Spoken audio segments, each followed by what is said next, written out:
Perkenalkan, di sini kami kelompok 7 akan mempresentasikan dan mensimulasikan video tugas akhir mengenai sistem digital.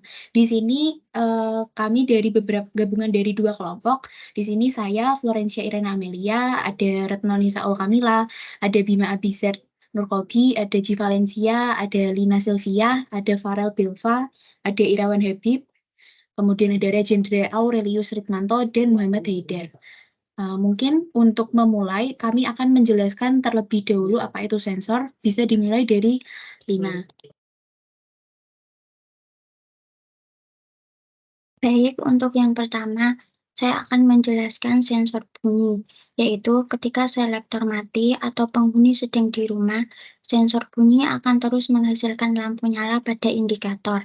Sensor nyala menandakan penghuni datang ke rumah, baik kondisi siang maupun malam. Sensor ini akan mengaktifkan lampu ketika orang datang. Ketika selektor menyala, keluaran dari sensor bunyi diabaikan. Moog hanya memilih keluaran dari sensor cahaya.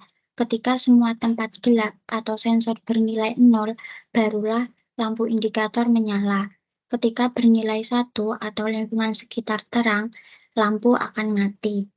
Kemudian, untuk sensor cahaya akan dijelaskan oleh Habib. Baik, di sini saya akan menjelaskan sensor cahaya. Nah, sensor cahaya itu sendiri ketika selektor mati atau ada orang di rumah, maka lampu tidak menyala secara otomatis. Karena dengan asumsi ada orang di rumah, orang tersebut dapat menyalakan lampu sendiri. Sedangkan ketika selektor nyala atau tidak ada orang di rumah, maka lampu akan otomatis menyala ketika kedua lingkungan gelap. Baik, sensor selanjutnya akan dijelaskan oleh Haidar. Cek. Untuk penjelasan sensor asap akan terus menyala ketika selektor mati maupun nyala. Sensor asap akan mati ketika kedua tempat tidak terdeteksi asap sama sekali. Untuk selanjutnya akan dijelaskan oleh Rajendra. Baik, terima kasih Haidar. Persilakan saya untuk menjelaskan sensor motion.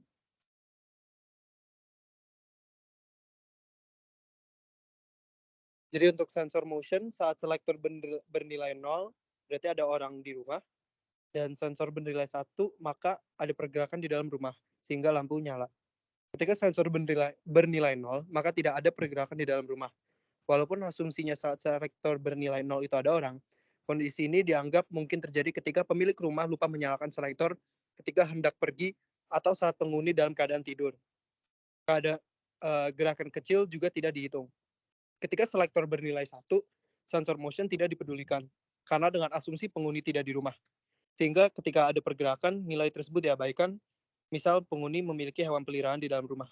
Untuk sensor selanjutnya, saya oper ke Iren.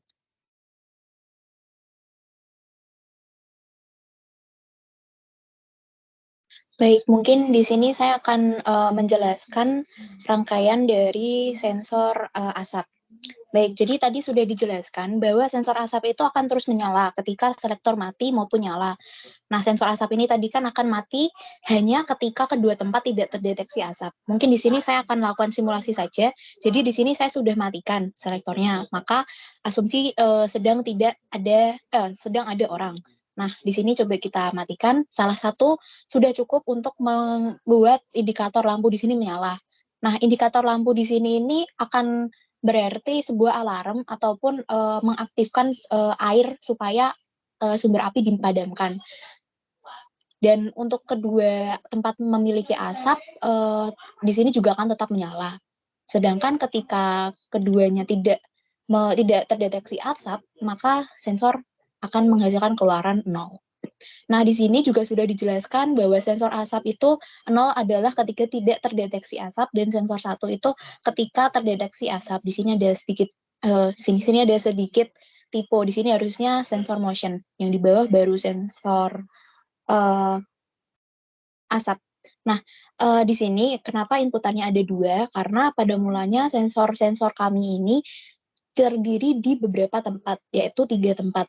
Misalnya yang pertama itu ada rumah, kemudian B itu biasa ada balkon, dan mungkin C gudang. dan untuk sensor lain biasanya kami tempatkan berbeda. Namun mengapa di sini hanya 2 saja yang menjadi inputan? Dikarenakan setelah dilakukan perhitungan, penetapan kondisi dan perhitungan pada Karnaugh Map dan disederhanakan menggunakan SOP atau sum of product, salah satu dari inputan tersebut itu tidak berpengaruh karena mungkin masukannya atau tempatnya tidak terpengaruh apakah di situ ada asap atau tidak akan memengaruhi rangkaian. Mungkin begitu yang dapat saya jelaskan, mungkin dapat dilanjutkan oleh Retno.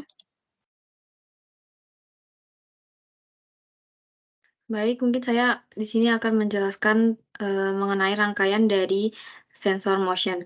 Di sini sama seperti sensor asap, seharusnya di sini ada 3 input, yaitu ada input dari atap, input dari sekitar rumah, dan input dari balkon.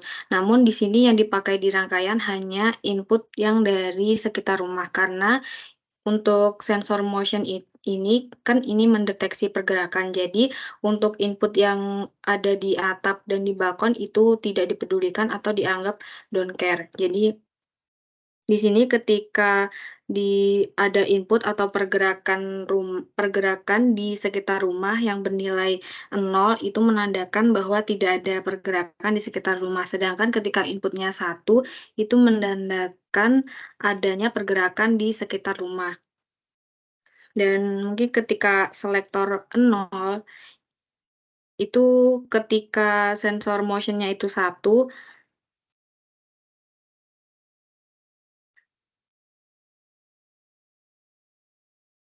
dan ketika asapnya itu, mungkin asapnya boleh dimatikan dulu.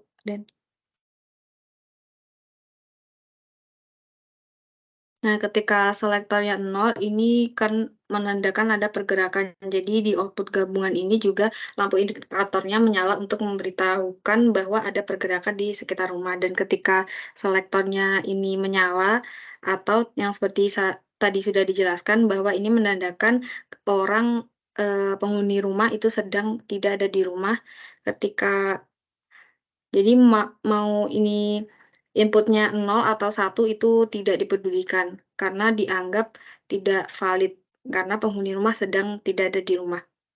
Jadi yang dipedulikan hanya output dari sensor asap atau alarm dari sensor asap itu sendiri. Oke, mungkin selanjutnya bisa dilanjutkan oleh Bima. Baik, di sini saya akan menjelaskan rangkaian terkait dengan sensor bunyi dan sesuai dengan teman saya tadi sudah menjelaskan apa itu sensor bunyi, dan di sini kita sebenarnya juga ada 3 inputan, yaitu inputan yang pertama ada gudang, terus inputan kedua sekitar rumah, dan inputan ketiga adalah balkon. Namun yang di sini yang kita gunakan adalah inputan sekitar rumah dan juga inputan balkon, karena untuk inputan dari gudang sendiri dianggap menjadi don't care. Nah, jadi saya di sini akan mensimulasikan untuk rangkaian dari sensor bunyi itu sendiri. Sensor bunyi ini tidak akan nyala ketika kondisinya keduanya adalah dari inputan dari sekitar rumah dan inputan balkon bernilai 0. Dia akan menyala ketika salah satu inputnya bernilai 1, entah dari balkon bernilai 1 atau dari sekitar rumah bernilai 1. Karena sesuai dengan penjelasan teman saya tadi, yaitu ketika selektornya juga mati atau penghuni sedang tidak ada di rumah, maka sensor bunyi akan terus menghasilkan lampu nyala pada indikator tersebut. Mungkin itu yang bisa saya jelaskan terkait sensor bunyi. Bisa dilanjutkan ke teman saya, Valen. Baik, selanjutnya saya akan menjelaskan mengenai sensor cahaya. Untuk sensor cahaya sendiri, masukannya ada 3, yaitu gudang, sekitar rumah, dan balkon. Namun setelah disederhanakan menggunakan SOP dan minterm, maka saklarnya menjadi 2. Di sini dapat dilihat apabila untuk sensor cahaya sendiri merupakan sensor yang active flow. Jadi membutuhkan 2 masukan yang active flow, baru lampu dari sensor cahaya itu menyala. Sekian yang dapat saya jelaskan. Terima kasih.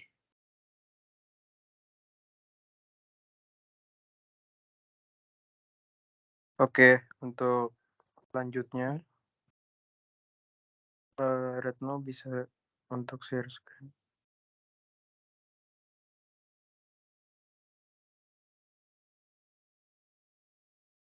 Oke, baik. Untuk kali ini saya akan menjelaskan tentang tabel kebenaran. Jadi di sini tabel kebenarannya ada 2 ya. Nah, kita lihat untuk yang pertama.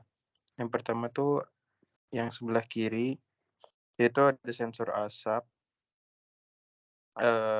Di situ dijelaskan X2 atau sekitar rumah, dan juga terdapat nilai-nilainya. Terus lanjut ke X3 itu balkon, X2 itu sekitar rumah, terus juga ada selektornya, dan juga output gabungan, dan output atau alarm asap.